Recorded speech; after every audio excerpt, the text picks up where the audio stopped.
इच्छा थाए महाप्रभुंकर अणसर घर भितर कौन चली देखापी ताहा कौन देखा संभव ना असंभव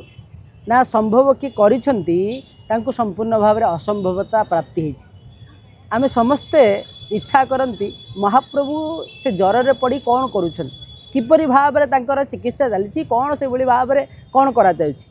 से जेते कथा आसी ता भितर गोटे कथा आसी लक्ष्मीभद्रा आचार्य जो मठर लंगुली मठर महंतर कथा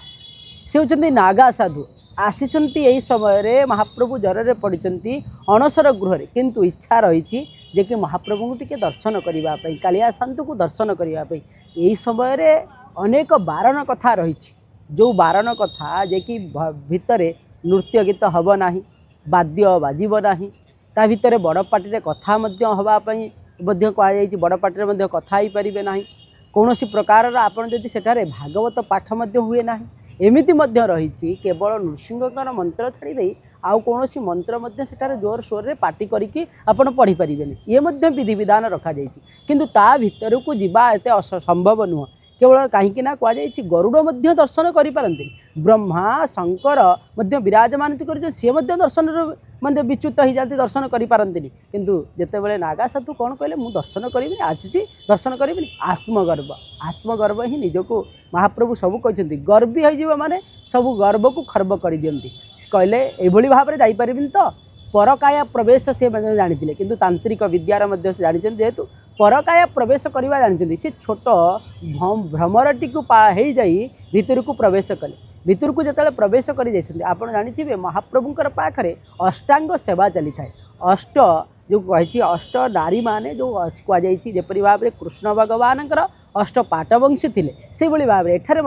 8 प्रकार नारी सेवा करुँच किए पुष्प धरिकी सेवा करुँच किए पान धरिकी सेवा करुँच भाव में यही समय जाग्रत रही था से देवी माने 8 देवी संपूर्ण भाव में से किपरि भाव में कई बाहर लोक भीतर को प्रवेश न कर जिते भ्रमर साजी जाते गोटे पुष्पटी को देखई से पुष्प भितर पद्म भितर भितर को पशि चलती किसी बाट पाई ना जो 2-3 दिन ये भाव में चली आउ केते दिन उपास बा रही जाइबे से पुनर्बार आसिकी पुनर्बार जो बाहर को बाहरी पुनर्बार से सिंह द्वार भितर बाहरी से निजे परकाया प्रवेश करके महाप्रभु को देखिपार से एठा को जीवा संभव नुह आ जीवा कथा आपण कहीं चिंता करेंगे ना केवल दैतापति पति महापात्र द्वारा महाप्रभुंर ये सेवा चली थाए से जीवाई इच्छा करूँ ना कि कौन ता भितर चली जानापी इच्छा करूँ ना जब जानिले निश्चित भाव समस्त शेयर करेंगे। जय जगन्नाथ।